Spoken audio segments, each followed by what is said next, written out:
Buenas tardes, bienvenidos a todos a esta segunda conferencia del primer Congreso de Crítica, Criticol. Hoy contamos con la intervención de Fernando Castro Flores, figura destacada y referente nacional e internacional de la crítica de arte. Fernando Castro es licenciado en Filosofía y doctor en Estética por la Universidad Autónoma de Madrid, de la que es profesor titular. A pesar de escribir un libro cuyo título es Elogio de la pereza, hay que destacar la enorme, variada e incansable actividad de Fernando Castro, siempre en torno al mundo del arte. No voy a extenderme demasiado en la relación precisa de actividades de Fernando Castro, que ya nos llevaría demasiado tiempo y que se trata, en cualquier caso, de datos que, por otra parte, están ampliamente difundidos en Internet.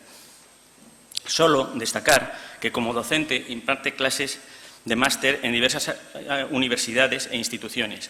Ha impartido cursos de doctorado, clases y conferencias en numerosas universidades y museos, tanto nacionales como internacionales.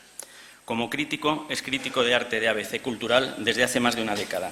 Ha escrito con regularidad en la práctica totalidad de los suplementos culturales de los periódicos como El País, Diario 16, del Independiente, El Sol, El Mundo, etc. Es director de la revista Cuadernos del Iván. Es miembro de redacción de diversas revistas, como Cimal, El Urogallo. También colabora habitualmente en revistas como El Dardo, Exit Book, Revista de Occidente. En cierto modo, es también activista cultural y promotor. Ha sido miembro del patronato del Museo Nacional Centro de Arte Reina Sofía y es miembro de su comisión asesora. Ha comisariado más de un centenar de exposiciones institucionales, colectivas e individuales.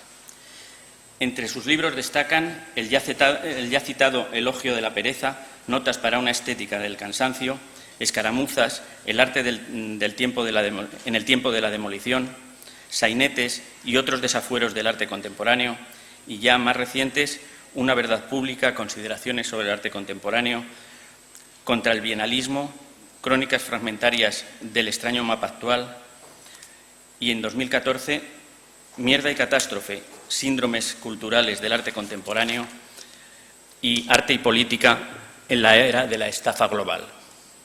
Los títulos son, en sí mismos, buenos exponentes de su posición crítica. Fernando Castro es un gran lector que posee una magnífica biblioteca, lo que traduce en unos textos bien documentados, consistentes e intensos. De la lectura de sus escritos cabe destacar su sentido crítico respecto al panorama del arte contemporáneo, distanciándose por igual de los tópicos que lo sacralizan como de aquellos que lo rechazan. Se opone así tanto a la intransigencia como al vale todo. Según él, también para la estética debe haber límites éticos. Aunque para Fernando Castro el arte no tiene una funcionalidad específica, en sus escritos puede detectarse también un creciente entendimiento por el compromiso social y político del arte. Según él, el arte constituye otra forma de acceso al conocimiento, otra manera de entender lo que nos pasa, según sus palabras. Bienvenido otra vez, Fernando Castro. Posiblemente no recuerdes, pero ya hace bastantes años, 17 concretamente, tuviste la deferencia de aceptar la invitación de nuestra unidad docente, que entonces dirigía Antonio Miranda, e impartirnos una charla dentro de un ciclo que denominamos Conferencias desde el exterior.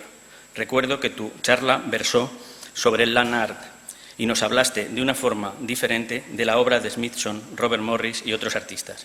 Gracias por adelantado por la conferencia de hoy, que lleva por título De vuelta a las cárceles, algunas cuestiones fronterizas de la arquitectura y el arte contemporáneo. Tiene la palabra. Pues muchas gracias. Gracias por invitarme a venir a vuestro congreso. Quiero pedir en primer lugar disculpas por haber podido venir ayer, dado que estaba en Valencia, estaba montando una exposición y preparando otra que inauguró la semana que viene sobre la historia de los Rolling Stones y por tanto no he podido seguir los debates. Me hubiese gustado para contextualizar mi intervención. He estado hoy como media hora escuchando los debates de una de las mesas y curiosamente está muy cerca de mi sesión porque manifestaban patologías psiquiátricas muy parecidas a las que yo voy a presentar. Por tanto, bueno, voy a dar cuenta de una charla que, aunque he preparado un texto, pero siempre me gusta más atenerme al régimen de las imágenes, o dejar un poco algo abierto a la improvisación. Cuando me invitaron a dar una de las conferencias de referencia, o como quieran llamarse, de un congreso sobre arquitectura, pensé que era el típico equívoco en el que me llaman para hablar de algo de lo que no tengo ninguna competencia, como cuando me pidieron que hiciera la historia de Assassin's Creed, del videojuego, o cuando me pidieron que hiciera la historia del porno en Islandia, que era un tema que yo no había trabajado, aunque sí había trabajado el porno italiano. Pero bueno, supongo que alguien presupone que tengo algo que decir sobre arquitectura y algo diré, pero más voy a hablar como de un tema que me interesa, que es cómo se podría volver a las cárceles o cómo se podría hacer un trabajo sobre ese retorno a las cárceles, sobre cuestiones de tipo fronterizo en el arte y en la arquitectura, comenzando con esta imagen impresionante de este sujeto que ha intentado cruzar la valla fronteriza en Marruecos y, como sabéis, se quedó en lo alto de la farola y esa imagen de no hay ningún sitio al que ir es una imagen realmente muy... Se dice que recientemente hubo un fenómeno indescriptible, y es que un español quiso saltar la valla desde España a Marruecos y la policía no supo qué hacer con él, pero creó problemas porque eso no va a dejar de suceder. Es decir, va a haber gente que empiece a saltar en esa dirección y no sabremos qué leyes migratorias les van a aplicar. Bueno, para hablar de lo que hoy me interesaba, de esa vuelta a las cárceles, pienso que hay que volver a través de esa fascinante parodia del arte, del performance, de la arquitectura, de la estética, que supone la gran belleza de Sorrentino, porque en el fondo también la pregunta ¿qué es un arquitecto?, que es una pregunta que hace Peter Hanke en su libro Los secretos públicos de la tecnocracia, es una pregunta que también se la plantea Jacob Bardella. En la mesa en la que he asistido se hablaba de que el momento actual es el momento de vivir, tal vez fascinado por la decadencia, como en un momento en el que se mantiene una fascinación por el instante decadente. Y sin duda Jacob Bardella encarna ese instante de vivencia de la decadencia a partir de una sola obra genial de la que no tenemos ninguna referencia y tenemos que crear que es ese dandy que encarna en cierta medida el a contrapelo de Huysmans, es decir, sería como aquellos dandys que en las tortugas en el París del Segundo Imperio usaban joyas y el propio Huysmans tuvo que sacar un decreto para proteger el control urbano de la ciudad en el que dijo que estaba prohibido para los dandys marchar a contrapelo con sus mascotas a paso de tortuga. Por tanto, el paso de Jacob Bardella nos puede llevar hacia ese instante que tal vez es como el dato contemporáneo, que supongo que alguno ya trabajó, pero ¿por qué no insistir en cosas que están dichas?, que es la contemporaneidad de la Bienal de Venecia y el premio a Andrés Jaque por su estudio sobre Monditalia, sobre el estudio sobre Milano Due. El trabajo de Jaque, por el que ha sido premiado como trabajo de investigación, los conoceréis los que hayáis ido a la Bienal o los que vayáis a ir en estos meses que todavía hay, es un estudio que plantea algo que tiene que ver con a vueltas con las cárceles, o yo lo querría entender así, el momento en el que Berlusconi entiende que para no afear el paisaje de los edificios de su complejo urbano hay que retirar las antenas de televisión y hacer un cableado, y ese cableado genera un vídeo comunitario, y ese vídeo comunitario genera un sistema de comercialización y unas redes de comercio, y como va pensando que más importante que tener un sistema urbano para una casta política y una casta profesional, y más importante todavía que tener un supermercado, es controlar la publicidad. Y ese control de la publicidad hace que el modelo Milano Due, que analiza Andrés Jaque y su equipo en la Bienal de Venecia, sea en realidad no tanto el del origen de la política berlusconiana o de Telecinque como base de la política berlusconiana, sino el origen de una arquitectura del presente, que es la arquitectura de la publicidad, y cómo es más importante Mediaset o es más importante la parte de publicidad de Telecinque que la propia programación que el canal genera. Esta es la presencia que tiene en la Bienal de Venecia, en la sección de mundialidad, el proyecto de Andrés Jaque, con esa comparación entre los procesos políticos, los procesos militares, los procesos estratégicos, la gestión del conocimiento, la bunkerización de las clases sociales y esa especie de gentrificación que se presenta como un sistema unificado que lo analiza en Italia, pero que se podría haber analizado en cualquier otro lugar del mundo, o por qué no en la ciudad bancaria del Banco Santander en Boadilla del Monte.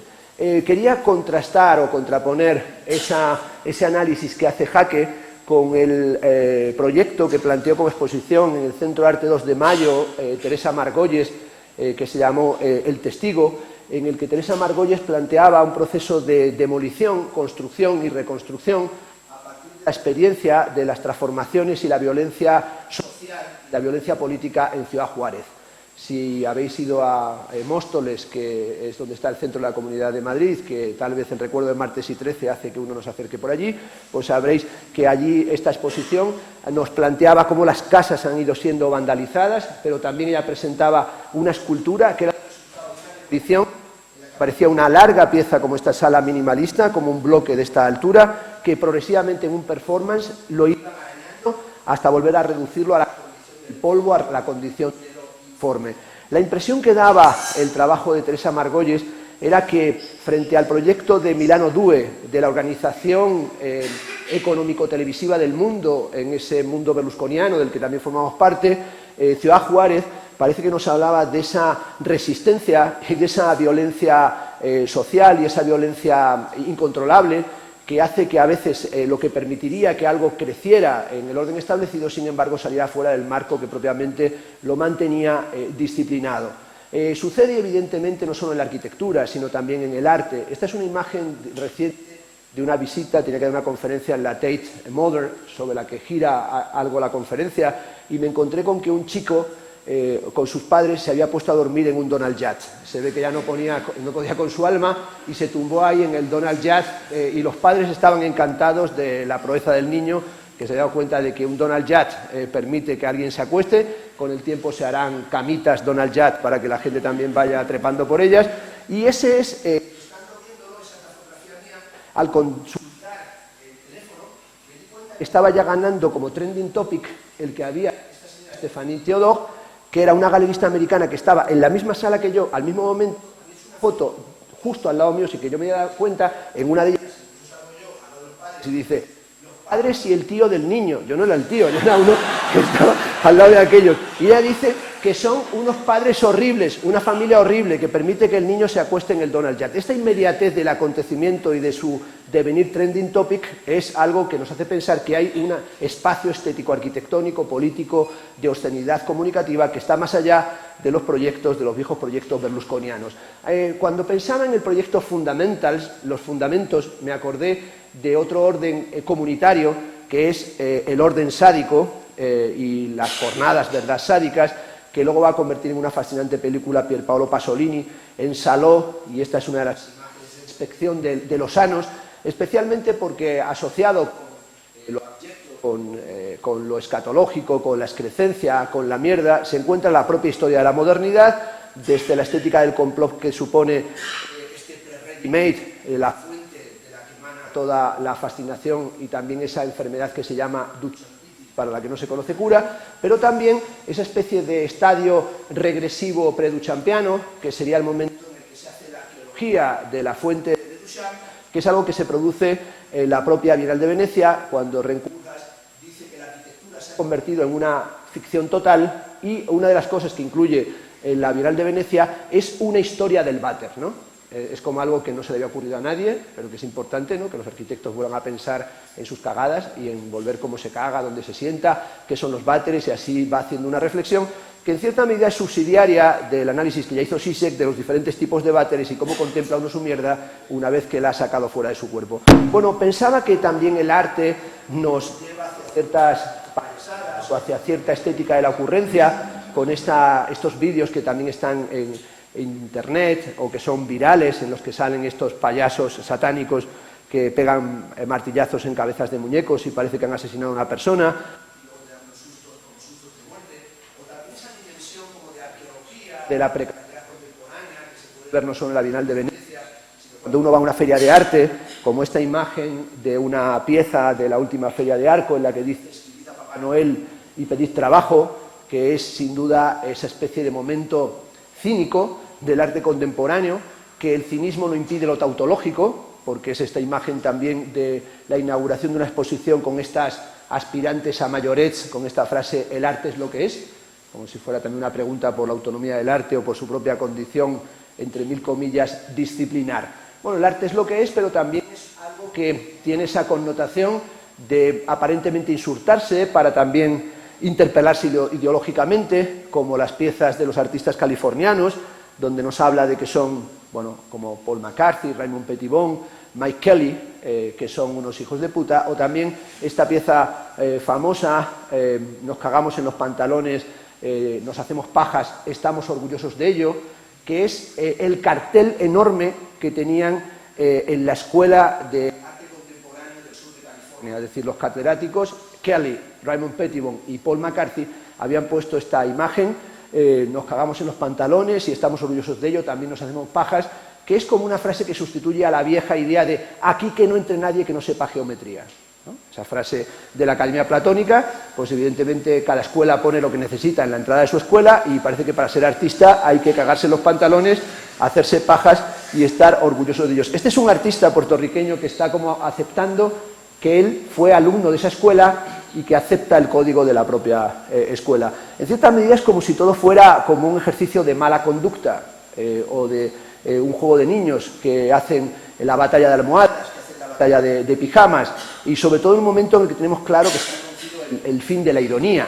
Por lo menos no parece que nuestra época pueda salir como una época irónica, so pena de que alguien, si es un ironista, le peguen un tiro en la frente. Hay un gran escritor, tal vez uno de los más criticados de las últimas décadas por su vida, por su escritura, también por su trágico final de suicida, que es David Foster Wallace, autor de la novela posmoderna por excelencia, La broma infinita.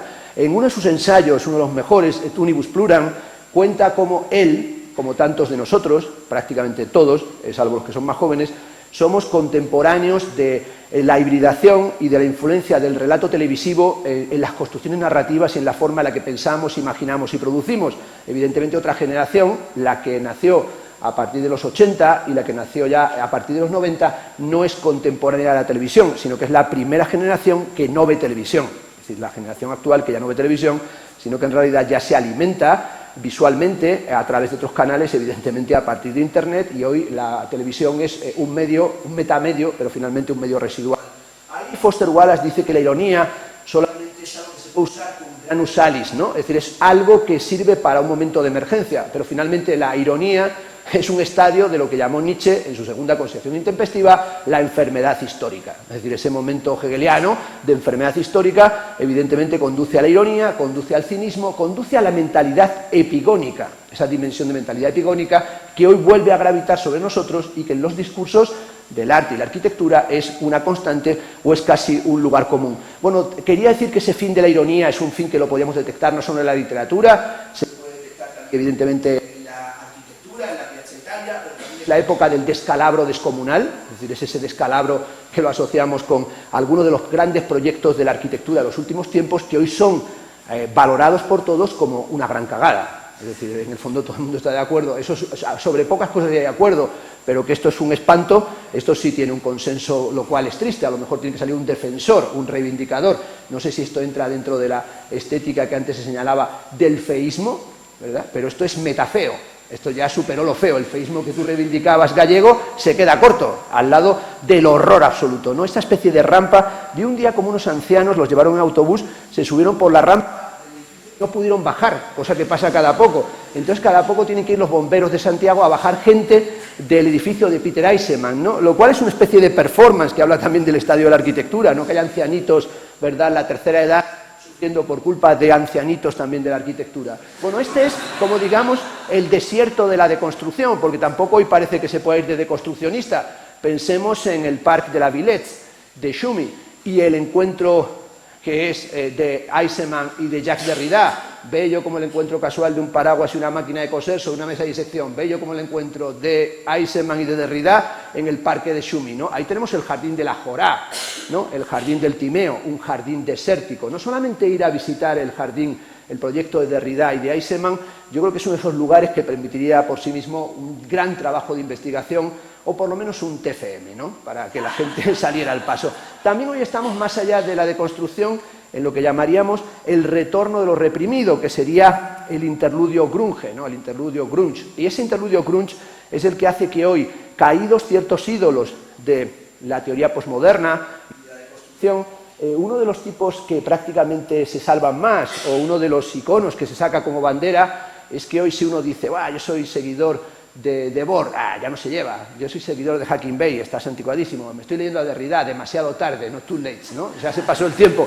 No lo leíste en su momento, no lo entendiste, tampoco lo vas a entender ahora. Pero realmente si uno dice hoy estoy detrás de William Burroughs, le dicen tómate un gin tonic, has dado en la clave, este es el que se lleva, ¿no? Es decir, este retorno de Burroughs, que es espectacular, en el que vemos cómo se editan los libros, se hacen los congresos, se encuentran las conexiones. Ahí está el libro de Servando Rocha, nada es verdad, todo está permitido, la frase del líder de la secta de los Assassins, que es el que nos recuerda el día en el que se encontraron Kurt Cobain y William Burroughs, y las fotos, ¿no? Las fotos que se hicieron de ese encuentro que fue siempre característico, que es que había que ir a ver a William Burroughs como a ver al Papa, en este caso al Papa de la droga, ¿no? Es decir, llegó a decir en algún momento alguno de los miembros de la generación Beat, si no te habías drogado con Burroughs es que no te habías drogado. Había que ir un poco allí a que él sancionara que lo estabas haciendo en los procedimientos articulados, ¿no? Vemos esa imagen de ese interludio grunge y también una imagen que daría que pensar en clave psicoarquitectónica, que es esta fotografía tan extraña de Kurt Cobain metido aparentemente en una letrina, pero en realidad no está en una letrina, está en una cámara de orgón, ¿no? En la cámara de orgón que a lo largo de su vida llevó a William Burroughs, como esa cámara de orgón, ese búnker para convertirse en un perfecto seguidor de Wilhelm Reich, ¿no? Y se ha metido en la cámara de orgón para conseguir llegar al orgasmo perfecto, a la mente expandida, y está saludando como diciendo, ábreme la puerta. A ver si me voy a quedar aquí chapao, ¿no? Es decir, esa sensación que tiene que estar dentro de la cámara de orgón en el jardín de la casa burguesa de William Burroughs, cuando se ha retirado aparentemente del sótano, cuando se ha retirado de la vida en Tánger, cuando se ha retirado de la mala vida, cuando incluso ya está siendo un personaje que podríamos calificarle de celebrity, cuando está warholizando su personaje, es cuando Kurt Cobain aparece como para hacer el saludo de que quiere salir de la cámara de orgón. Bueno, evidentemente el arte tiene su institución protectora, su espacio para las reliquias, que es este museo, que es un proyecto global de museificación del mundo, y hay un museo que yo visité y del que no he podido colgar las imágenes, que se llama el Museo de lo Extraño, todos son extraños, pero hay uno que se llama así, el Museo de lo Extraño, y es un museo que está en Ohio, y es un museo chulísimo, se muestran piezas insólitas, como el zapato de una mujer que se salvó cuando le cayó encima un rayo, bueno, además con las historias de lo que pasó, es decir, es un lugar donde es un zapato y no se pone a lucubrar, es un zapato de Magritte, es un zapato surreal, es un zapato de Marcel Brodage, es un zapato que viene... No, es el zapato, te explica, de una señora que le cayó un rayo, la pistola de John Dillinger, una bombilla eléctrica llena de agua tras las inundaciones de Dayton en el 1913. Todos los objetos que hay son fascinantes y sobre todo nos explican cuál es el relato que sostiene esos objetos. Viendo ese museo me acordé de una descripción que hace James Clifford en su libro Itinerarios Transculturales, en los que dice que hubo un debate muy grande en el Museo de Dallas, en la colección antropológica, porque querían ordenar 4 objetos de los indios Twiglets para ordenar toda la colección antropológica, toda la colección de etnografía. Y entonces llamaron a los Twiglets contemporáneos y les dijeron, queríamos comenzar por una canoa, un escudo, una lanza y una flecha, para ver si los tenemos bien catalogados en el museo. Y el chamán de los Twiglets les dijo, ¿de verdad queréis saber lo que significan?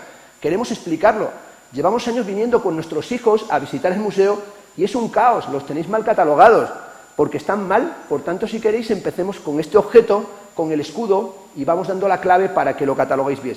Tardaron 7 días en explicar cómo se fabrica el escudo, con canciones, con rituales, con bailes, con imágenes, con dibujos, y se dieron cuenta de que explicar la colección llevaría años. Pero el director del museo dijo, una vez que sabía el sentido del escudo, no me atrevía ni a abrir la colección. Es decir, pensaba por qué nunca quise encontrar el relato que explicaba las piezas. Estamos acostumbrados a llegar y ver, qué sé yo, el cuadrado negro o una de sus copias, y decimos, anda, el cuadrado negro de Malevich, y es negro, y es blanco por fuera, y es una obra fundamental, y dicen que es muy importante, y nos quedamos ahí clavados, porque no hay nada más que agregar. Si alguien dirá, sé que es un telón del eclipse del sol de Mayakovsky, Klebnikov, sé que también se utilizó como bandera, sé que está en la tumba de Malevich, etcétera, etcétera, pero no somos capaces de comprender cuál es la fricción de los relatos que constituyen esa obra que la tenemos totalmente disecada, completamente fosilizada. Hay una noticia de última hora que encontré, que no es de última hora porque es hace unos meses, que es la de que un bibliotecario ha entrado en el récord de los Guinness porque ha conseguido vender la pelusa que acumuló en el ombligo durante 26 años. Este tal Graham Barker ha conseguido 22 gramos de pelusa del ombligo y el diario, el Daily Telegraph, dice que lo hizo por simple curiosidad. Bueno, la descripción de por qué lo hizo también le explica a uno por qué hace ciertas cosas, por qué estudia cierta carrera, por qué tiene cierta profesión. Una tarde, cuando estaba aburrido, noté que tenía algo de pelusa en mi ombligo. Me entró la curiosidad y me pregunté, ¿cuánta pelusa produce una persona? Así que la única manera de saberlo era almacenarlo. Barker ha determinado que la ropa interior térmica produce más pelusa y la tiene almacenada en jarros por colores. La vendió en tarros de colores, ¿no? El hombre residente en Perth ha vendido 3 botes a un museo por una cantidad que no ha sido revelada, se reveló después, $300.000. Fue lo que vendió la pelusa del ombligo. El material no vale para nada. Esta es una frase genial, pero esta colección es una rareza de récord. Bueno, esta frase es como mítica, no vale para nada, pero es una rareza de récord. Una herencia cultural con un valor incalculable.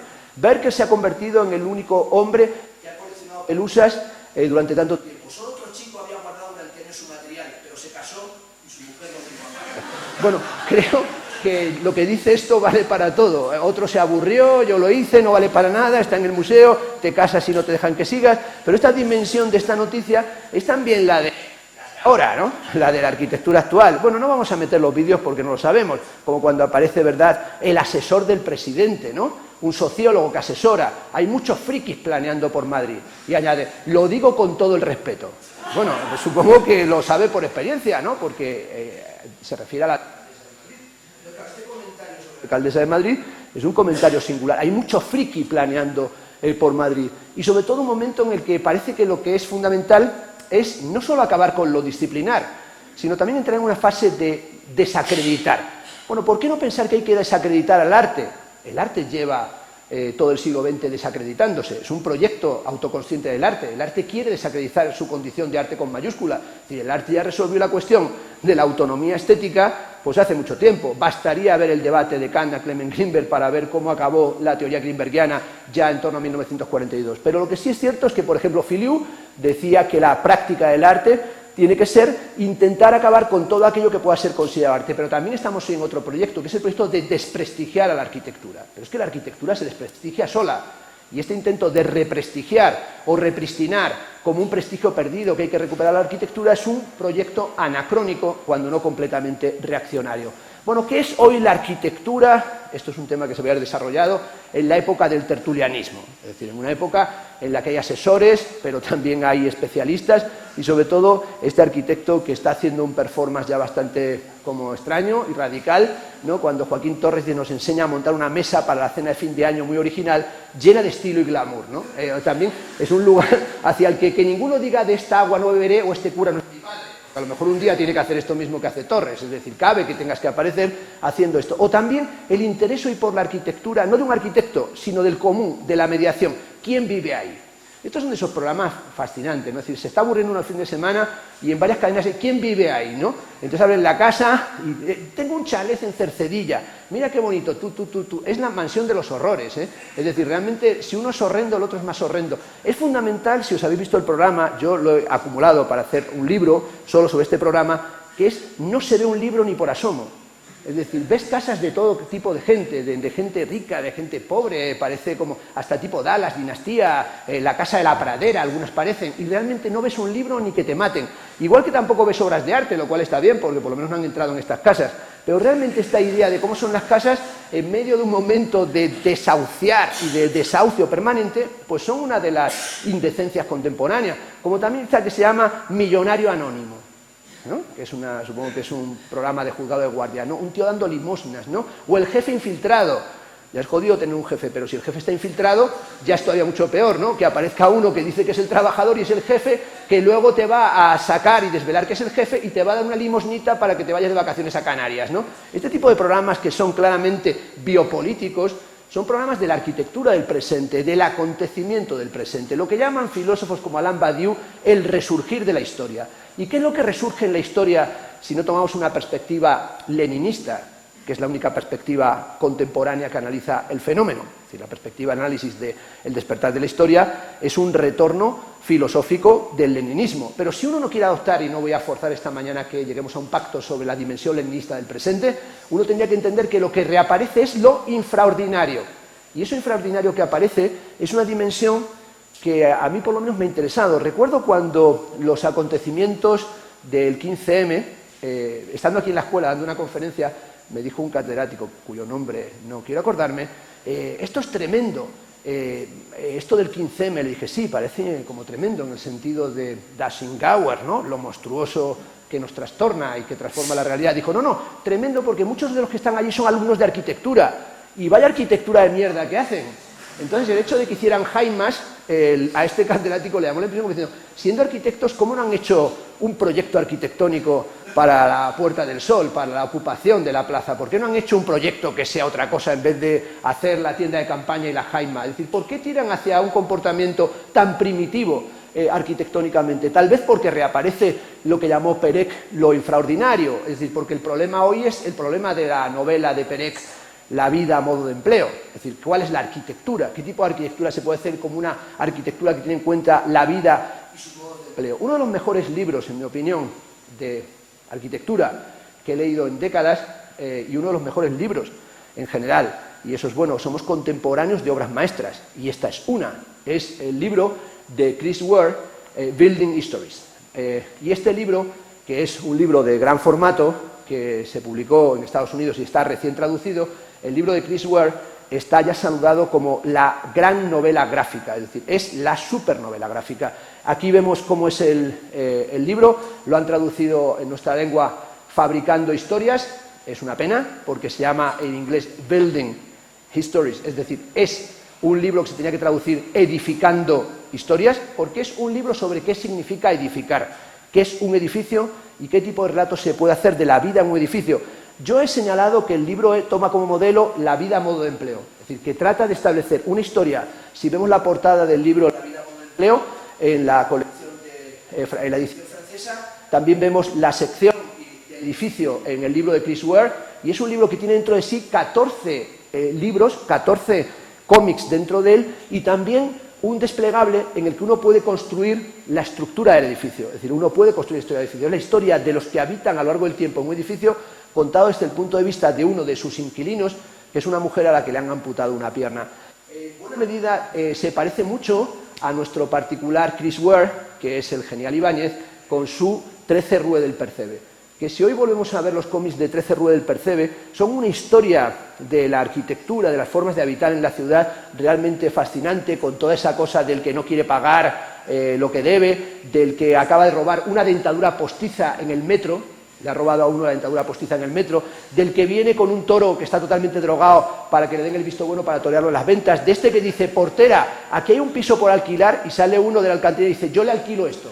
Es decir, esta dimensión de que ya Ibáñez anticipa, está más contemporáneo que nunca 13 Rue del Percebe. Ese vivir debajo de la mesa, o ese vivir que lo escuchaba también hoy debajo del puente, es algo que ha contado como una historia Jeff Wall a través de sus fotografías. Las fotografías de Jeff Wall de la gente dormida debajo de la mesa de la cocina en su casa, las fotografías de Jeff Wall del orador, ¿no?, del storyteller, que está debajo de un puente contando historias a marginales en los nudos de carretera. Y esa dimensión de cómo contar una historia, que es la historia de algo que ya no se puede cambiar, porque no vale volver para atrás y decir, bueno, vamos a intentar refundar la arquitectura sobre sus sólidos cimientos. Esto es como en los mercadillos, ¿no? Cuando te dicen eso, las bragas no se cambian con N, pero es que tampoco se cambia uno ya de carrera, ni de mente, ni de proyecto. Y aquí viene el tema de vuelta a las cárceles. Bueno, ¿por qué no pensar que sería una buena ocasión, dado que otro tema no se me ocurría, que volver a Gianni Battista Piranesi, Architectus Venetianus, arquitecto veneciano? Bueno, este es un arquitecto veneciano, que es como calificarse torero japonés, pero bueno, soy un arquitecto veneciano, un arquitecto sin arquitectura, que es también una buena forma de presentarse como arquitecto, y eso lo hace tremendamente contemporáneo. Yo sostuve siempre que el Hotel Palenque de Robert Smithson, por lo tanto hacemos un círculo cuando me invitaste la otra vez, no es cualquier cosa, es esa conferencia a la que él se autoinvitó en la Universidad de Kent para dar una lección, que es una lección de iconografía, de cómo uno va hasta Palenque y en vez de explicar las ruinas, lo que explica es la situación de construcción o de inacabamiento continuo del Hotel Palenque, y yo sostuve siempre que el proyecto smithsoniano es un proyecto piranesiano.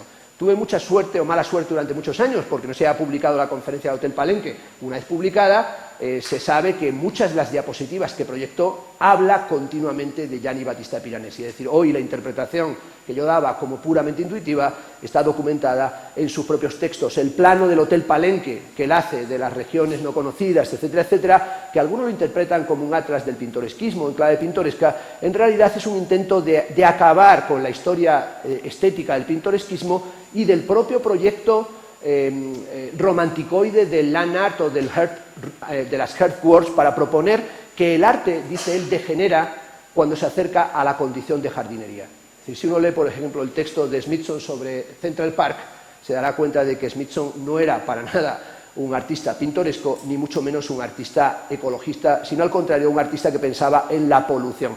Volver a las cárceles es volver a Piranesi. También porque Piranesi no deja de ser un centro del proyecto de revisión de las utopías de la modernidad. Queda un poco lejos, pero yo sigo leyéndolo, mal que algunos piensen que está obsoleto. En mi opinión, no. El libro de Manfredo Tafuri, De Piranesi a las vanguardias de los años 70, La esfera y el laberinto. Sigue siendo un pedazo de libro al que hay que volver, y al que hay que volver hoy. Si uno también vuelve, por ejemplo, al libro de Colectivo, pero con el peso potente de Tafuri, Cacciari, Francesco Dalcó, de la vanguardia a la metrópoli, crítica radical de la arquitectura, es una crítica del concepto, dice ahí, regresivo de utopía. Es decir, el centro a lo mejor del Congreso, es decir, qué es la utopía y cómo él dice las utopías se acaban en Le Corbusier en Argel, es decir, cómo el mundo lecorbusieriano y también el mundo de la arquitectura utópica estaba ya cortocircuitado. Lo que va a hacer Tafuri en ese texto es subrayar que Piranesi es el padre de la introducción en el seno de la arquitectura, no de la noción de utopía, que es una noción sobre la que habréis tenido que hablar, porque era como un poco el leitmotiv del Congreso, y sobre la que me pidieron que hablara porque había dado una conferencia recientemente sobre utopía, pero volver a dar la misma conferencia me parecía muy descarado y por tanto preparé otra, y es que más allá de la noción de utopía, de distopía o de contrautopía, a las que le di vueltas en la sesión hace unos meses aquí con los alumnos, pienso que sería interesante hoy volver a la noción de heterotopía, como la maneja Manfredo Tafuri en torno a Piranesi y al Marqués de Sade. Bueno, esa dimensión heterotópica que él retoma del texto Espacios Otros de Michel Foucault, que permite sacar también a Piranesi de la lectura romántica, es decir, del Piranesi de Gautier, del Piranesi de Baudelaire, del Piranesi de Edgar Allan Poe, del negro cerebro de Piranesi, de ese Piranesi que en Víctor Hugo aparece como el que sabe que pensar es socavar. Todo se socava cuando piensas en ello. Sobre todo me interesaba si hoy podemos decir lo mismo que dijo Yanis Kounelis: estoy preocupado por el pequeño hombre de las ruinas de Piranesi, porque en ese hombre se encuentra una imagen de la cultura. ¿Qué es hoy el pequeño hombre de las ruinas de Piranesi? En un momento en el que volvemos a tener una increíble fascinación por las ruinas, entendiendo que Piranesi inventa la arqueología. Es decir, que no voy a entrar a una lección sobre Piranesi, porque supongo que aquí hay gente que las ha dado, las ha recibido y podría hasta articularlas de forma más extensa. Pero esa invención de la arqueología, o como el inventor de la arqueología, es esa dimensión en la que vemos sus visiones el foro, sus visiones del campo de Marte, y vemos esas visiones de esas vistas de la ciudad, que es la ciudad ruinosa, y también cómo inaugura el culto a las ruinas. Y ese culto a las ruinas hoy reaparece, y también lo escuchaba en el final de la mesa redonda que tenías hoy, cuando se hablaba de las ruinas y la fascinación por las ruinas, como algo que tiene que ver evidentemente con el pintoresquismo, con los viajeros melancólicos, con la articulación de la melancolía como clave del turismo, del comienzo del viaje o el final del viaje civilizatorio para el comienzo del viaje turístico. Hoy nos fascinan de nuevo las ruinas. Pero ¿quién es hoy el pequeño hombre de las ruinas de Piranesi? Es decir, ¿dónde está hoy esa preocupación por el pequeño hombre de las ruinas de Piranesi? Bueno, Tafuri, que no se le escapaba nada, llega a pensar que el pequeño hombre de las ruinas de Piranesi puede ser un hombre kafkiano. Bueno, él analiza un proyecto desafortunadamente no realizado, que es la película de Eisenstein, que quiso hacer una película sobre Piranesi, de la que tenemos el storyboard y algunos proyectos de filmación. Pero en esa filmación me parecía que era interesante el desplazamiento que surgió de Tafuri, porque si habéis visto la película El proceso de Kafka, veis también que es una película de arquitectura y con elementos arquitectónicos muy sorprendentes, como a veces se entra por un edificio que es un edificio en Rumanía, de unos juzgados en Rumanía, a veces se entra aparentemente se abre una ventana y se asoman a un sitio que no es un edificio, que es la Fontana de Trevi.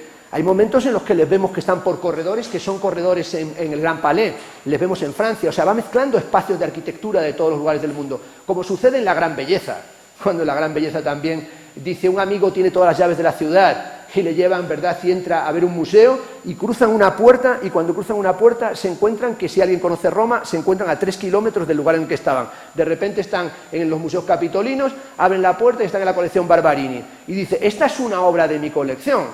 Y están ahí una señora jugando a las cartas. ¿Pero cómo? Si es la Fornarina de Rafael. Es decir, está pensado para desordenar el imaginario que tienes de Roma, es decir, para volver Roma un espacio que se ha hecho un patchwork, se ha hecho un collage, y es lo mismo que está haciendo en cierta medida en la película de Orson Welles sobre el proceso, en donde él inserta grabados de Piranesi. Y si lo veis con el Fast Forward, veréis cómo hay planos de las cárceles de Piranesi, mostrándonos que el pequeño hombre de las ruinas de Piranesi es un hombre kafkiano. Cuando se acerca al pintor Titorelli, el pintor de la justicia, es un espacio claramente piranesiano. Pero ese espacio piranesiano ya no es el espacio contemporáneo.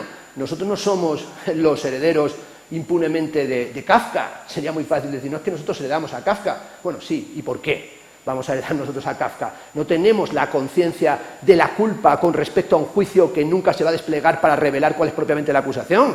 Es decir, no tenemos esa conciencia del pecado, de la falta del camino y de la ausencia del método, al contrario. Por tanto, no puede uno impunemente reclamarse kafkiano en un mundo en el que el propio concepto de lo kafkiano se ha vuelto degenerativo. Somos en realidad los herederos de esa forma del pequeño hombre de las ruinas de Piranesi, que es ese hombre que no vive en la conciencia de la culpa, sino en la disponibilidad de un bricolaje continuo. Como en el comienzo de la película Fight Club de David Fincher, cuando vemos al protagonista esquizofrénico, que está pidiendo los muebles desde el catálogo de Ikea, con esa frase magnífica, antes nos entreteníamos hojeando revistas porno, hoy hojeamos el catálogo de Ikea. Es decir, en vez del porno, Ikea es el minimalismo al alcance de todos, pero también el minimalismo como bienvenido a la república del honor republicano. Esa dimensión de un espacio kafkiano contemporáneo lo han estado trabajando algunos artistas, que yo creo que son netamente artistas piranesianos. Uno de ellos, que es un gran preocupado por la arquitectura, fue sin duda este artista genial, Juan Muñoz, que en su texto La Posa, el libro Segment, hace un análisis de la arquitectura de Zurite y sobre todo de la arquitectura del Perú, de un espacio ritual en el cual tú te metes y se quema nada más acabas de salir de él, y es un poco una condición de todos sus proyectos de la relación entre el espacio barroco y la construcción de la arquitectura. Por ejemplo, habría que ver el texto que tiene sobre una escultura siempre un caballo de Troya, o su análisis de la columna borrominiana, o de San Carlino las Cuatro Fontane, o por ejemplo cuando va a hacer el gran proyecto para el hall de las turbinas Double Vent en la Tate Gallery. Hoy intentamos sostener las cosas que se están cayendo, o jugar a que las sostendríamos, como en esta fotografía en la que este artista hace una foto de los tipos ajustándose para sostener la torre de Pisa. Al colocarse, todo el que haya ido a Pisa sabe que te colocas, pones las manos y parece que tú estás sosteniendo la torre inclinada para que no se caiga, pero cuando haces la foto parece que están haciendo tai chi y que no están sosteniendo la torre porque no estás en el punto desde el que el simulacro de que lo sostienes propiamente se vuelve ejecutivo. También en el arte contemporáneo, si buscamos las ruinas de Piranesi, lo que fácilmente, y al pequeño hombre que las habita, encontraremos es también la desvergüenza. Este es un proyecto del artista, y con proyectos arquitectónicos a punta pala, Takeshi Kawamata, para la Feria de Arte de Basilea, y se llama Favela Bar. Esto es un proyecto en el que él hizo, que era convertir una favela en un bar en la Feria de Arte de Basilea y utilizar esos elementos de construcción informal para imitar a partir de fotos de favelas brasileñas y hacer esta construcción por debajo, ¿verdad?, con esta lámina de agua. Bueno, ya solo falta ir ahí a Basilea para verte como en una favela, pero una favela tomándote, ¿verdad?, una copa que te va a costar 20 euros o mucho más. También es ese tipo de fascinación que producen las construcciones favelizadas, entre comillas, de Thomas Hirschhorn, cuando Hirschhorn, que hoy es también un referente, hace, por ejemplo, sus pabellones, el pabellón Foucault, el pabellón Bataille, el pabellón Espinosa, o pide obras al Pompidou para llevarlas, ¿verdad?, a un barrio periférico en París, pero al mismo tiempo es un lugar donde quiere que se lean textos de filosofía aplicados a su propia construcción, o esa idea de una especie de mundo de la moda que se convierte en un mundo totalmente descompuesto, o la emergencia de la basura en sus construcciones, como cuando hizo el pabellón de la Bienal de Venecia, el pabellón suizo. Bueno, me interesaba volver a las cárceles de Piranesi con esta idea que tiene Rancière cuando dice que las extravagancias de un tiempo nunca son más que las variaciones en torno a lo que el tiempo vuelve pensable, en torno al sentido de las energías que ese tiempo produce. Es decir, lo extravagante está delimitado, podríamos decir, epistémicamente en cada época. Es decir, cada época califica ciertas cosas de extravagancias, y las cárceles de Piranesi tenían algo de extravagantes, y nosotros tenemos nuestras propias extravagancias. Esas extravagancias de volver a Piranesi me parecía que permitían volver, por ejemplo, a un espacio tan monumental como es el Hall de las Turbinas de la Tate Modern, al proyecto, ¿verdad?, de Herzog y de Meuron, para ver cómo los artistas han trabajado dentro de este espacio descomunal. Es decir, qué proyectos se hicieron en el Hall de las Turbinas, como proyectos que yo los veo en esa clave de volver a las cárceles pirenesianas, esto es, construyendo una heterotopía dentro del espacio de la arquitectura de un museo.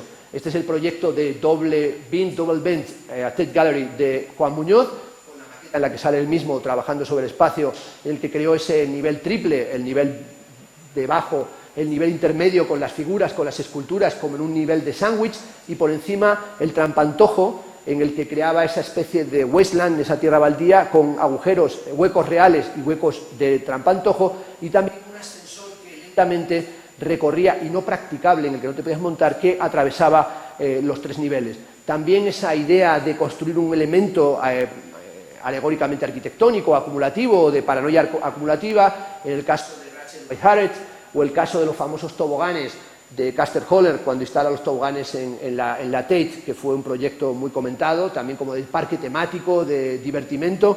Yo daba la conferencia inaugural y nos dijo Caster Holler, bueno, que el director del museo, Todolí, y el comisario se tiren los primeros, y entonces yo dije a la manera curatorial que se tire primero el público, para buscar cómo quedaban, y menos mal que lo hicimos, porque cuando bajamos abajo ya había como 40 denuncias, y es que salían desollados, porque al tipo se le había olvidado poner protecciones en las juntas metálicas, y por tanto bajaban desde ese plano que era a una velocidad, y se veía a la gente salir por aquí totalmente fosfatinizados, venían fileteados, es decir, era una pieza fileteadora, hacía carpaccio de turista, es decir, había un carpaccio, ¡fu!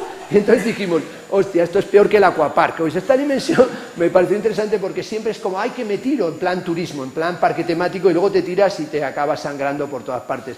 También, evidentemente, la intervención que ha quedado como una marca del propio edificio, Shibboleth, contraseña, inspirada en el poema de idéntico título, Shibboleth, de Paul Celan, de la artista colombiana Doris Salcedo, el trabajo de Tania Bruguera, la cubana, cuando llegó unos policías a caballo para que los mantuviera a la gente en movimiento, para enseñar también el régimen de lo policial, el régimen de la policía como aquel que te dice nada que mirar, circulen por favor, o el trabajo de Tino Segal, cuando Tino Segal, ganador de la última Bienal de Venecia y muy importante en la última Documenta de Kassel, hizo su performance con el tema de las variaciones y también del parque humano, las diferencias y las similitudes. Bueno, en el fondo el recorrido hacia las cárceles de Piranesi es como un recorrido, como si estuviéramos buscando una clave de algo que no va a aparecer, como si estuviéramos pensando en un horizonte diferente del que tenemos, ese horizonte en el que la película del espíritu de la colmena de Erice me parecía que ayudaba, cuando él dice que si uno tiene abiertos los ojos quizá pueda recuperar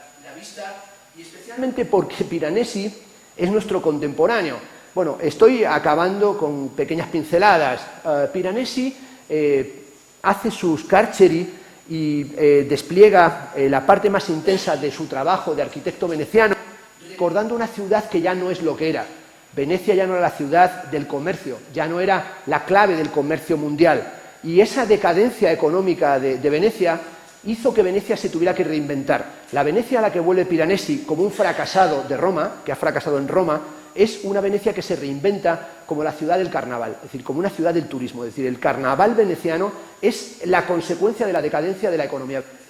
Y en ese momento del paso del comercio a lo festivo es también el momento contemporáneo. Es decir, el fracaso económico parece que nos impulsa a todos a una reinvención cuya única salida es el turismo, lo festivo. Es lo único que explica el furor de lo que es la sociedad Masterchef. Es decir, ¿por qué gente que no sabe hacer una tortilla de patatas va a Masterchef? Unos tipos que les dicen que frían unas alcachofas, como se comprobó el otro día, que no lo saben hacer, van a Masterchef y quedan finalistas. Porque hay solo una salida, que es convertirte en un cocinero. Otra opción es un camarero. Pero esta especie de o cocinero o camarero es lo que nos habla del final del comercio y el comienzo de lo festivo, que está evidentemente más que en las carceri, en las vistas de Canaletto, en la Venecia de Canaletto. Nosotros sabemos que estamos en esa misma fase, el final del turbocapitalismo, el final de la globalización, de las promesas de la globalización y el comienzo de otra cosa. Lógico que haya hoy una preocupación, no solo por vuestra parte, como arquitectos, sino en todos los campos, que es la preocupación de lo que llamó uno que sabía bastante, Gramsci, síntomas mórbidos. Él dice, cuando lo viejo ya no funciona, pero no ha desaparecido, y de lo nuevo apenas tenemos una mínima percepción, en el espacio de intermedio aparecen los síntomas mórbidos. Y estos síntomas mórbidos están en las artes contemporáneas plásticas, están en la sociología, están en la filosofía, están en la ciencia política, es decir, están en la economía. Y ese momento de síntomas mórbidos no es un momento deprimente, es un momento exaltante, sobre todo porque es un momento jubiloso, no se puede ir a peor.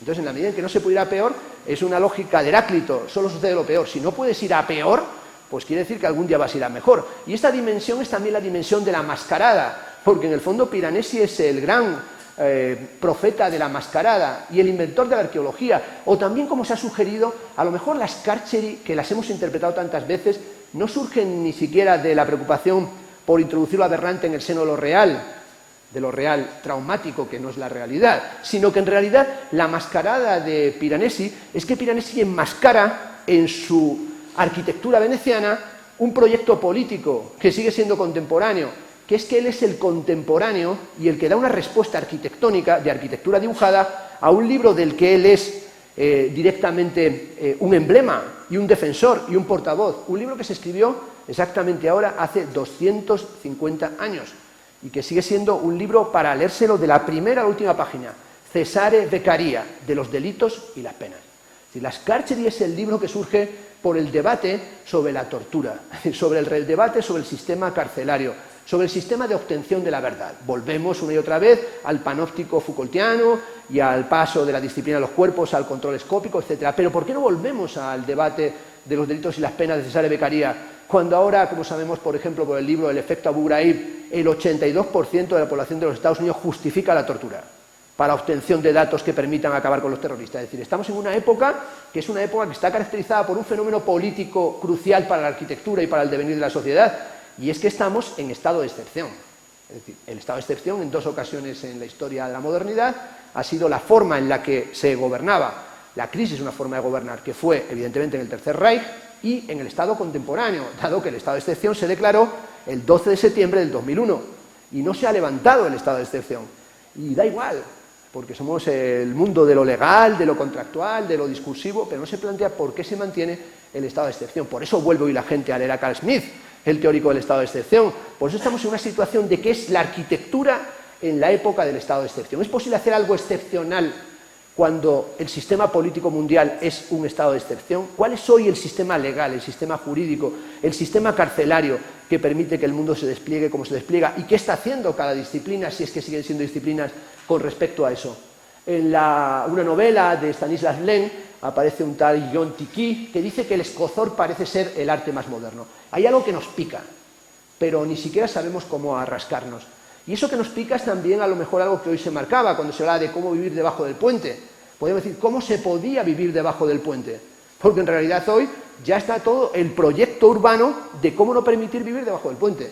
Porque hoy en día hay que crear un nuevo sujeto, que es el homeless fakir, ¿no? El fakir homeless. Entonces, en el fondo, consigues que haya un homeless porque lo tenemos todo punzante y por todas partes, ¿verdad? Uno entra y ve esos proyectos de volver una sociedad punzante y se están haciendo, ¿verdad? Va a unas fundamentals y ve cómo Koolhaas ha vuelto a Claire Parnet a la función oblicua, ¿no? O sea, al tema de la función oblicua y de las especulaciones de Parnet y Virilio sobre la función oblicua. Dice, pero ¿cómo están divagando hoy los arquitectos sobre la función oblicua cuando en el suelo, en el territorio contemporáneo, ya no es ni estriado ni rizomático, es punzante? Y ese suelo punzante contemporáneo es el que nos tiene que punzar porque es el detalle de la contemporaneidad. A veces es hasta de diseño, ¿no? ¿Veis en esa esquina cómo tienen ya sus pivotes, ¿no? Que los van a ir comercializando para colocarlos, para que no se puedan tumbar ahí en la entrada, ¿verdad?, de un edificio corporativo. Y mientras existe eso, hay otra gente que se tiene que tumbar. Bueno, uno de los temas que a mí siempre me preocupó es la falta de opciones para tumbarse en el aeropuerto. Bueno, yo dediqué un libro a la vida en los aeropuertos, dado que viví mucho en nudos de aeropuertos. Se me ocurrió en el Aeropuerto Internacional de San Pablo, donde hice una escala que duró casi 4 días cuando la neumonía asiática.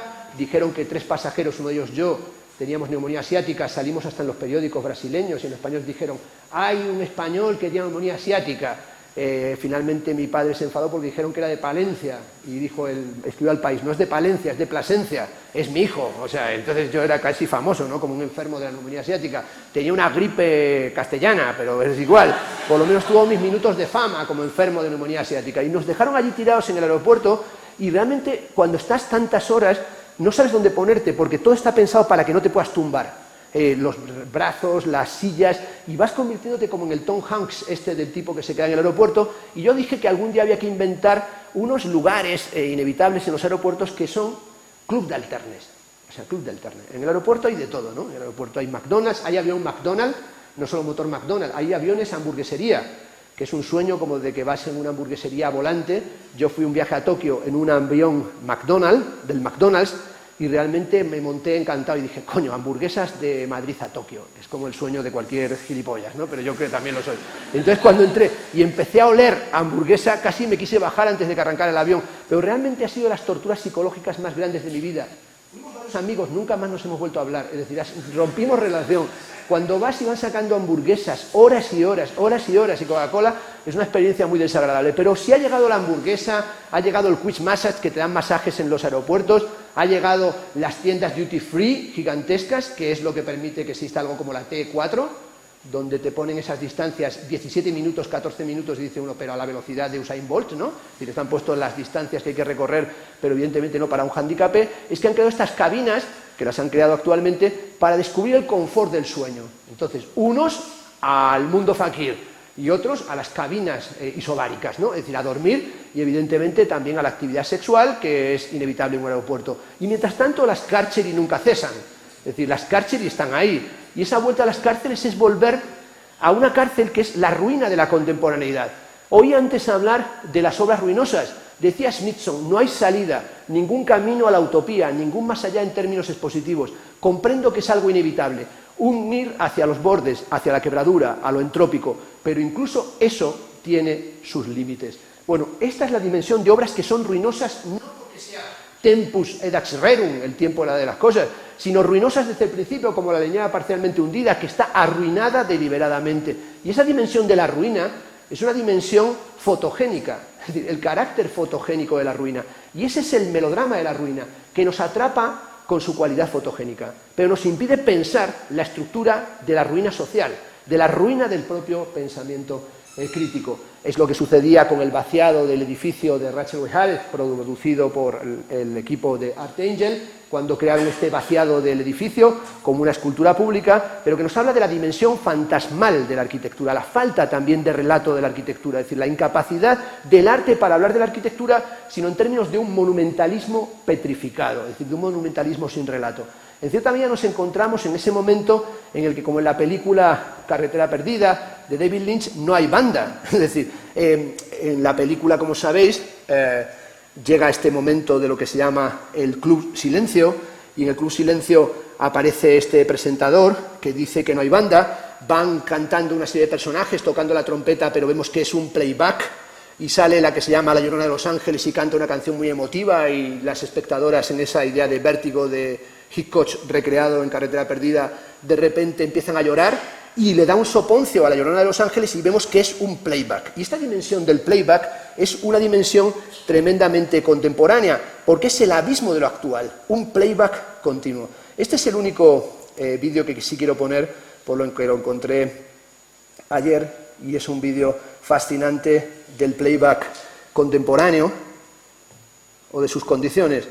Bueno, es un vídeo que es evidentemente sobre cuestiones urbanas y arquitectónicas de esta señora que se mete en el ascensor y que, bueno, pues está en este ascensor transparente para intentar bajar, y vemos cómo está con este tiempo lento hasta que llega un handicapé.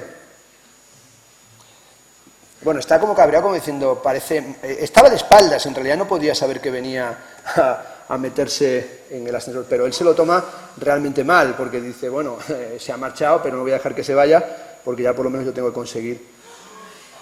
Ahí le vemos. Ahí lo tiene.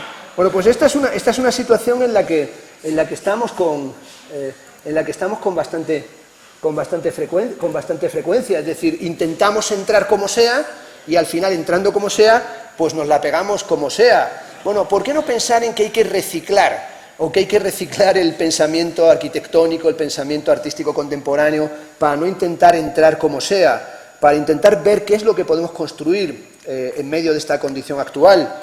que no es la condición de I would prefer not to, de Barleby, ni nada que hacer, nada que apoyar, nada que objetar, de Nacho Criado, sino que es la condición de qué es hoy, qué significa hoy para un arquitecto, para un artista, para un crítico, para un teórico, para un sociólogo, el nihilismo.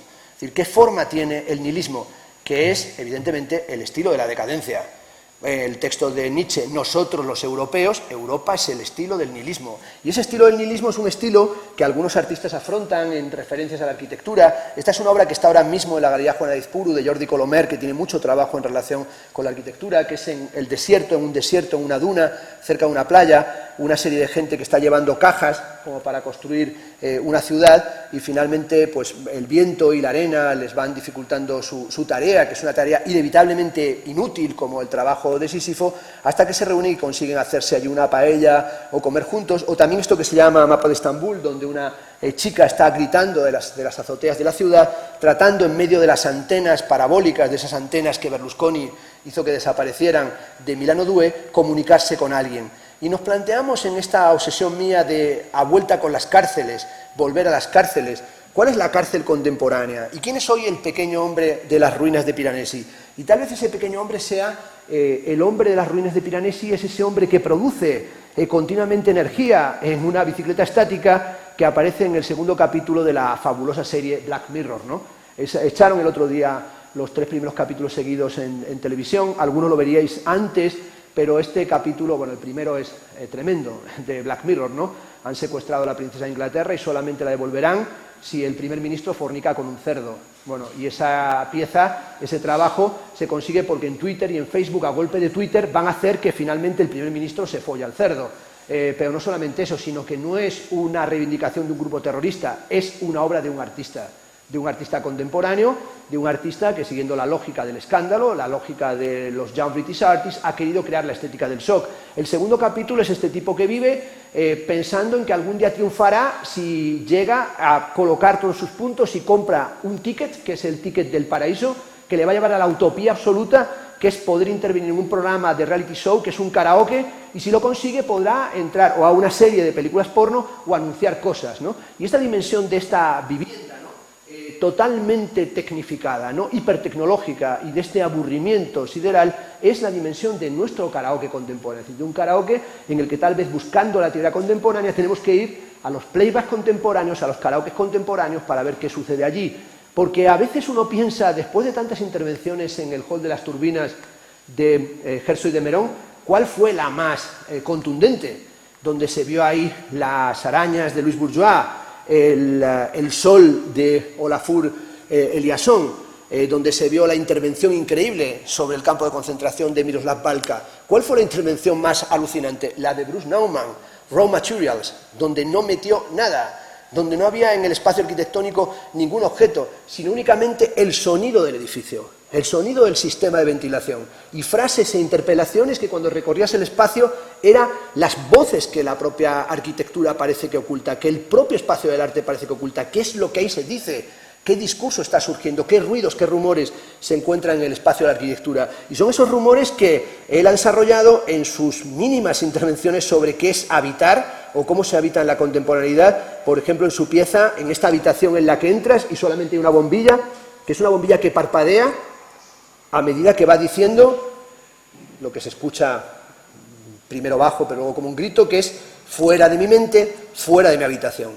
Hay que sacar fuera de nuestra mente, fuera de nuestra habitación, los estereotipos, los hábitos conductistas, las canciones que son los gusanos del oído, porque realmente dentro de nuestra cabeza hay de todo. No tenemos ahí almacenado solamente, qué sé yo, las chinoises, las películas de Jean-Luc Godard, no tenemos solamente almacenado el final de Blade Runner, tenemos también las canciones de Mecano, y todo eso hace masa.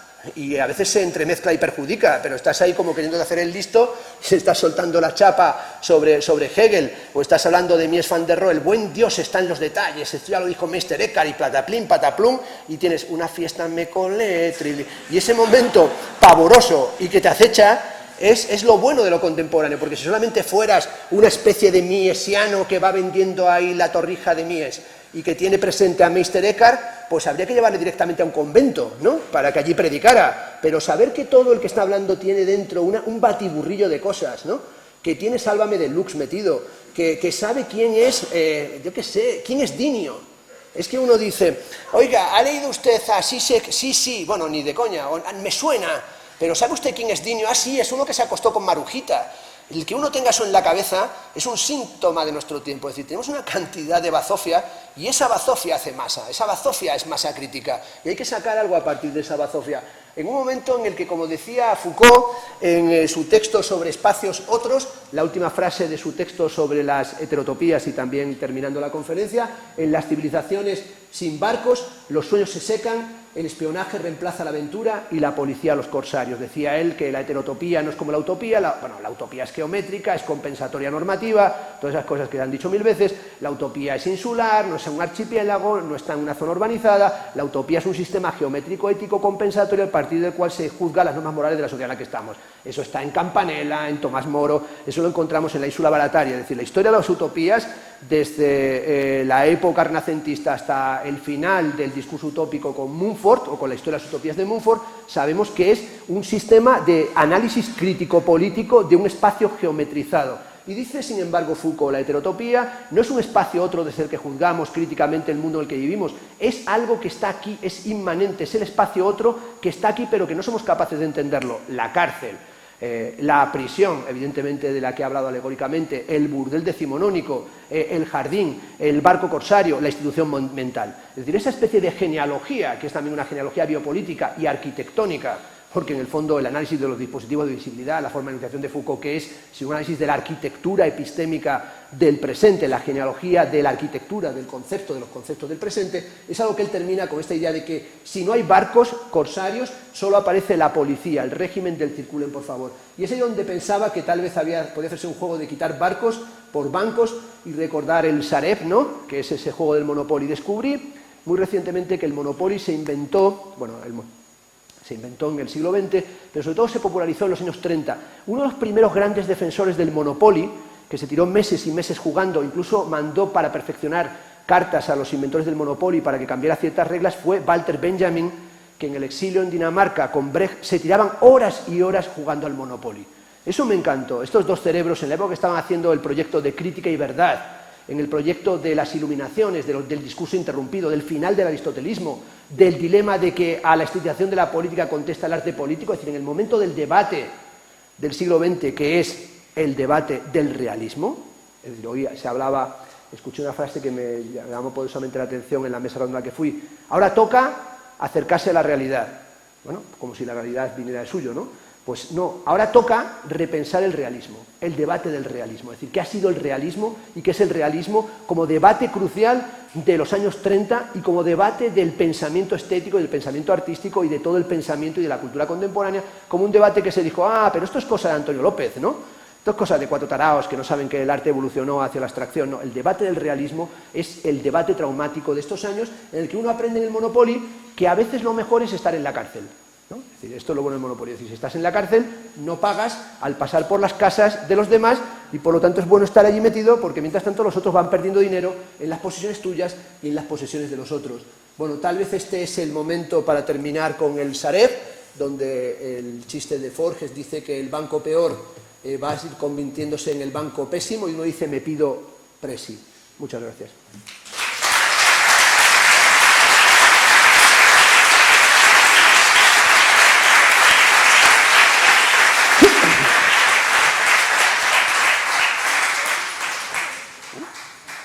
Bueno, perdón por la extensión de mi charla, como la daba por primera vez esta, no la había ensayado nunca, ha durado más de lo que pensaba, tampoco importa si dura mucho o poco, las puertas estaban abiertas.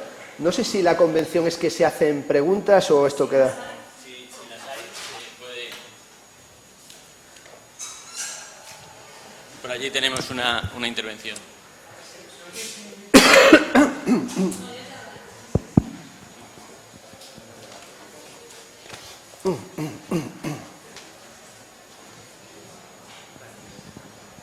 Sí, se oye bien. Sí, bueno, muchas gracias. Mi nombre es Pedro Bustamante, voy a participar también mañana en el Congreso, hablando precisamente de las heterotopías y de su carácter religioso. No me quiero hacer publicidad, aunque lo parezca, pero me ha parecido que como has incidido bastante en el tema de las heterotopías, y me ha parecido entender, decirte que la culpa no te parece una noción importante en nuestro tiempo, ¿no? También en relación con la cuestión de la tortura, en fin, el cinismo desde Guantánamo a la pena de muerte en Estados Unidos y en general en el estado de excepción que coincido contigo desde el 12 de septiembre padecemos, particularmente, o sea, se ha intensificado. Pero quería preguntarte sobre la culpa, porque yo tengo otra impresión que la contaré mañana, te invito a participar, que la culpa juega un papel importante en nuestro tiempo también, ¿no? A través de, en fin, de la economía, etcétera. Bueno, yo creo que gracias por la cuestión, que es honda. Yo creo que la culpa es, no lo creo yo, ojalá fuera una idea mía, el origen de la mentalidad retributiva, el origen de la mentalidad occidental, la base de lo que llama Polanyi la gran transformación y el Homo economicus contemporáneo y la historia del individualismo posesivo se basa en una perversión de una traducción, y es culpa, deuda y mala conciencia comparten algo más que etimología. El origen de la responsabilidad es convertir la culpa, la deuda y la mala conciencia en una estructura de concatenación causal. Esto ojalá fuera una idea mía, porque es, yo creo que el mejor análisis de la historia de Occidente. Si lo hubiese hecho yo, lo vendería en comprimidos, pero lo hizo alguien que era el único que lo podía hacer, porque además lo percibió desde el final del proyecto ilustrado, desde el final del proyecto europeo, que es Federico Nietzsche en la genealogía de la moral. La genealogía de la moral explica, de la manera más admirable que se puede explicar, qué son los ideales ascéticos y cómo surgieron los ideales ascéticos. Y la base de Occidente y la base de la mentalidad retributiva y del pensamiento y de la ideología y de la religión del proyecto judío-cristiano es generar una culpa original. El cimiento de nuestra cultura es la culpabilización, una culpabilización que no cesa. Pero, sin embargo, Nietzsche fue el primero que se preocupó de mostrar que era un proyecto regresivo. Hay dos formas del nihilismo que hoy estaban planteando. Tenemos que encontrar un nombre para el no hacer o para el dejar de hacer. Se llama nihilismo. Hay un nihilismo reactivo y un nihilismo activo. Hay un nihilismo de la decadencia, hay un nihilismo que tiene lo que él llama el ir más allá del optimismo y del pesimismo. Los optimistas, como dijo St. John Peirce, si hay alguien optimista en la sala, que venga a primer término, que le pegaremos un tiro a la frente. Y el optimismo es una situación que tiene que ser expurgada, como el romanticismo. A un optimista hay que gasearle, si es posible, cuanto antes. Y un pesimista es un sintomatólogo, es realpolitik. La única opción es lo que llamó Nietzsche el pesimismo de la fuerza, que se llama jovialidad. Y eso se llamaba gai saber, gaia ciencia, hoy suena como si tuviera otra connotación, pero es un pesimismo de la fuerza, un pesimismo trágico, porque los griegos no eran culpables. Sin embargo, el proyecto que nos ha llegado es que puede parecer que no hay historia de Occidente sin culpabilidad. Esto no solamente lo estudió a fondo Nietzsche. Uno de los mejores textos sobre la economía, parece, y la relación entre economía y religión, si esos son tus temas, se llama La ética protestante y el espíritu del capitalismo de Max Weber, ¿no? Ahí nos explica cómo se creó la economía moderna en lo que él llama la jaula vacía, el estuche vacío, la rutinización del carisma, el final del capitalismo aventurero y el comienzo de un sistema burocratizado, a partir de la traducción de la Biblia y de todo lo que es el comienzo del proyecto Lutero, de Calvino, de Zwinglio, y sobre todo la traducción al inglés en los Estados Unidos de la Biblia. Y como cuando dicen esa frase en la Biblia, ocúpate de mis asuntos. Asuntos lo traducen en inglés business, ocúpate de mis negocios. El final del sacerdote es el comienzo del protestantismo como sistema económico sin mediación. Por tanto, claro que tiene que haber una arquitectura sin culpa, una filosofía sin culpa y una filosofía y una arquitectura inmoral, en el sentido nietzscheano, más allá del bien y del mal, filológicamente trágica. Es que si no lo es, quiere decir que si uno mantiene el concepto de culpa, es premoderno, con todo el sentido bueno que tenga. Uno puede pensar que la utopía, digamos, o la heterotopía como sistema de vida es la idiorritmia monacal. Eso está más que estudiado. Hay un seminario entero de Roland Barthes, Cómo vivir juntos, dedicado a eso. Pero es que eso no es un proyecto sino premoderno, previo a la crítica de la modernidad que el final del romanticismo despliega. Por lo tanto, vamos, si después de Nietzsche, de Marx y del análisis de la represión, la forclusión freudiana, uno cree que el concepto de culpa no es un concepto ideológico fundamental para la represión del común, que venga Dios y lo vea, nunca mejor dicho, que venga Dios y lo vea. Porque el concepto básico de los que maneja culpa, deuda, mala conciencia, es que la deuda no se puede pagar nunca si uno entra en la mentalidad retributiva o sacrificial. Por eso la deuda griega, fíjate si eso es contemporáneo, es insaldable, no se puede pagar. La deuda griega no se puede pagar, pero no ahora, en el momento en el que se atacó la prima de riesgo y se destruyó a un país encima a Grecia. No se paga ya ni siquiera la teogonía de Hesiodo. ¿Ha leído alguien la teogonía o la Ilíada de la Odisea para recordar qué es la mentalidad sacrificial y si los griegos se sentían culpables? Esto es un invento de los ideales ascéticos. Dice el malo de Nietzsche que se lo inventó un tipo muy feo que era Sócrates, el más feo de Grecia. Es mentira, pero era muy feo, pero que es mentira que lo hiciera Sócrates. No, lo inventó Plotino y fue penetrando en nuestra cultura y parece que es una segunda naturaleza, pero hay que ir más allá de la culpa y más allá de la deuda. La deuda no se va a pagar, porque es la deuda que tú tienes con tus padres, es la deuda del becario con el profesor. No se puede pagar. Siempre dicen los profesores, y yo llevo ya demasiados años, qué becario tan hijo puta, qué traicionero. Apenas ganó la titularidad, lo primero que hizo fue dar una lección poniéndome a caldo. Maravilloso, hegemónico, ¿no? Es decir, lo primero que tiene que hacer un hombre, una mujer, un sujeto sometido al régimen disciplinar de la precarización de los saberes es masacrar al que lo administraba. Por tanto, la primera lección que da uno cuando consigue librarse de las habilitaciones, que es nunca, pues es contra tus padres, contra tus profesores, contra la culpa. Por tanto, vamos, no es que crea que tu pregunta es pequeña, es que es muy grande, pero por supuesto mi filiación es que todo freudo-marxista sabe o tiene que aceptar que el concepto más nocivo que se sigue manejando de tapadillo es el de culpa, porque ¿cuál es la clave de la política y de la arquitectura de la sociedad contemporánea? La noción de sacrificio. Hay que hacer estos sacrificios excepcionales, hay que apretarse el cinturón. Ese es el sacrificio más importante. Nos hemos apretado el cinturón. Si no hubiésemos hecho estos sacrificios, ¿cómo estaríamos? ¿Te das cuenta de cómo ha vuelto el lenguaje sacrificial a la contemporaneidad así de tapadillo? Y es un destino histórico, es un hecho histórico, es un sacrificio que hay que hacer. Mejor un aquelarre, ya que hacemos sacrificios aquelarres, holocaustos, que no es un término que inventaron los nazis, que significa todo quemado. No, holocaustos, todo quemado, ¿ya? Porque pero bueno, no necesitamos ni a Prometeo. Vamos a quemarlo todo, como dijo el propio Piranesi, en Paredes sobre la arquitectura. ¿Qué es lo que queréis? Puertas, ventanas, dinteles o techo. Quiero quitarlo todo. Campo raso. Esa será la ciudad del futuro. Sin culpa ni miedo. Piranesi. Se lo estaba ya diciendo Piranesi. Ni culpa ni miedo. ¿Cómo vamos a vivir hoy? O sea, ¿podemos vivir hoy en la política que es la política del miedo? Que es la política que sigue estando ahí, la política del miedo. No, hombre, no hay que sacrificarse. La política de la culpa. Es por culpa de que vivimos por encima de nuestras posibilidades. Eso se instala, porque esos mantras, clac, clac, clac, clac, clac, y ya llega a decir la gente, vivíamos por encima de nuestras posibilidades. Sí, yo creo que sí. Yo creo que una vez me tomé 2 gin tonics, hostia, y hasta paré ahí en una carretera porque había una luz de neón y me metí allí en un garito y tal. Pues a lo mejor jodí la economía yo pegando un polvo a trasmano. Pero qué coño, pero ¿cómo se lo puede creer la peña? Es que es un delirio absoluto. Yo creo que hoy, claro, Canetti también tiene una frase muy buena en su biografía cuando dice, va a una iglesia y luego a una clase y en la clase le dicen, no, es que tú no puedes hablar en términos ateos porque Dios murió por nosotros. Nosotros tenemos el pecado original. Y dijo, me gusta que la gente no se sacrifique por mí, sobre todo que no se suicide nadie. Dijo, el que no se suicide nadie. Esa visión del ateo de que creía que era un suicidio es una visión sólida. El comienzo de la filosofía, un tío suicidándose, Sócrates. El comienzo de la religión, un tío suicidándose, Jesucristo. Esto es un desastre.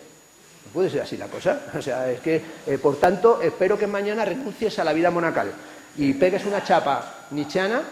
No voy a venir, pero porque no estoy aquí, quiero decir que me salgo para Washington. Pero desde lejos voy a poner mis antenas pre-berlusconianas en espiarte. Y te quiero ver esta noche leyéndote el ensayo de la genealogía moral, culpa, deuda y mala conciencia, masticándotelo, no comulgando con él, para que veas que vas a abandonar todos los hábitos monacales, te lo juro. Yo lo hice hace muchos años. Yo iba para curita, como se puede apreciar. Yo iba para cura, tenía condiciones. Pero me recomendaron de chico El Anticristo en un pueblo de Extremadura y me dijo un cura, me dijo, ¿qué quieres ser de mayor? Dije yo, no dije arquitecto, no había arquitectos en la familia, por lo tanto no lo podía ser. Dije, no, yo quiero ser cura, porque tenía un tío cura y vi que se lo montaba bien. Yo quiero ser cura. Pasaban el cepillo, pedían cosas para los negritos y se lo quedaban todos ellos. Entonces vi que era un sistema de prevaricación básicamente bien estructurado. Y entonces dije, quiero ser cura. Y me dijo el tipo, no, pero es en el colegio. Toma estos 2 libros, chaval, lételos para que afiances tu vocación. Y me dio así, en la escuela, en cuarto de GB, los manuscritos de Economía y Filosofía de Marx y El Anticristo de Nietzsche. Todavía hoy me pregunto, aquel cura, ¿dónde estará? No sé, lo mismo ha ido al Vaticano con Francisco, porque ahora a lo mejor ha ido con el Papa este de ahora, pero que ese tipo, estoy hablando de la época del cara al sol, me diera aquello, es un gesto alucinante. Si yo pudiera hoy dar a uno, y te lo estoy dando a ti, que me viene en plan monacal, esos 2 libros, te los daría. No los tengo aquí conmigo, pero sé dónde están, en Alianza Editorial. Pumba, pumba. Según me fui para mi casa, me temblaban las piernas. Lo leí bajo la cama, como leí de pequeño El Marqués de Sade. Creí que era algo pornográfico. Lo leía y mi padre, ¿qué lees? ¿Qué lees? Y yo allí estaba como... Era una cosa tan obscena, o sea, me dio un palo, un vuelco el corazón, y nunca he dejado de tenerlo presente. Por eso cada vez que escucho la culpa, el sacrificio, la necesidad histórica, los esfuerzos colectivos, digo, ya estamos con la cantinera religiosa. No puedo con ello, ¿no? Bueno, no es, no sé, también si yo lo defendiera con la camiseta que llevo sería un contrasentido. Por tanto, no. Un esfuerzo más, dice el Marqués de Sade, para ser republicanos. Un esfuerzo más para dejar atrás el pensamiento judeocristiano. Cada uno vaya donde quiera, ¿no? Pero como ideología de la época, volvió. Acabo de sacar, esa autopromoción, el libro Arte y Política en la era de la estafa global. Y hay una parte grande sobre la ideología del sacrificio en la contemporaneidad. Y bueno, es que me he hartado de escucharlo. Y tú también, y todos. Cada vez que alguien sale, sacrificio, sacrificio. Y ese lenguaje sacrificial es un lenguaje que es pre-judeocristiano, pero adaptado a la culpabilización general. Es una culpabilización y entonces ya todos somos culpables, pero si es que, mira, cuando fuimos a Rumanía nos invitó Ceausescu, no lo puedo ocultar, y fuimos allí sin saber a dónde íbamos, pero nos dijeron que nos presentarían a Nadia Comaneci, y íbamos por eso. Fui de la mano de profesores de arquitectura de Barcelona, y venía entre otros también mi gran amigo Eugenio Trías y Gabriel Albiach, y al llegar allí que nos recibió Ceausescu en su palacio imperial, pues allí estábamos viendo a Nadia Comaneci haciendo el bobo. Eso lo tuvimos que ocultar cuando se descubrió que Ceausescu ya ha matado gente, y me llamó Trías, quememos las fotos, que no se vea que estábamos allí con él, años antes, y dije, coño, yo las voy a quemar, no vaya a ser que nos lleven a la cárcel por estar con Ceausescu, que ha matado gente en Timisoara. Se descubrió después que los muertos de Timisoara eran de 1914, no eran ni suyos, pero estaba bien que se los encalomaran también a él. Pero en medio de eso, Albiach sacó un artículo que me marcó, todos somos culpables. Y contó que habíamos estado allí, que éramos culpables, como los maoístas, los que fueron maoístas en los años godartianos, en los años de Telquel, como la época de Kristeva o Todorov, ¿no? El maoísmo estético, que en España lo encarnaba los maoístas españoles Federico Jiménez Los Santos, ¿no? Traductor de Lyotard, que prologaba Lyotard. Pilar del Castillo, maoísta, ¿no? Ministra de Cultura. Andrés Trapiello, Juan Manuel Bonets, ¿no? Es decir, la extrema derecha estética eran los maoístas del tiempo de Telquel, de Sur por Surfás, de la revista Diván. Tapies, maoísta, budista, catalán, todo al mismo tiempo, ¿no? Es decir, esta era una época, y todos somos culpables. Yo dije, para nada, tú sí, yo no, porque yo no soy culpable. Yo fui por cachondeo, porque quería ver a Nadia Comaneci. Si eso es ser culpable, pues será de que eres un mitómano, pero no. Yo, de verdad, he ido, hicimos un libro sobre conventos, nos metimos un tiempo en unos conventos. Es muy duro aquello. Es muy duro aquello, es decir, y luego vas a silos, ¿no? Y les ves allí con el talarín, cantando gregoriano, haciendo CDs, toda una especie de parque temático tipo Disney World, el monasterio Disney World. No me mola, estoy ya lejos de esa dinámica. Ni se come bien, ni siquiera. Pero bueno, la pregunta da que pensar. Hay una arquitectura, dice Sloterdijk, de la idiorritmia monacal. Ahí está su libro bellísimo, Apartamiento del Mundo. ¿Dónde vamos cuando no sabemos dónde apartarnos en el mundo? ¿Qué arte nos protege cuando todo se desmorona? Dice, nos protege el arte, nos protege la poesía, nos protege la arquitectura. Give me shelter, te da cobijo la arquitectura cuando todo se desmorona. No, la música, ¿no? Y entonces hace toda esa especie de momento del idiorritmo musical y de los ritmos musicales, de los ritmos del tiempo, de la vida monacal. Bien, sublimación romántica. Es decir, eso es, en sentido estricto, Schopenhauerismo de cuarta categoría.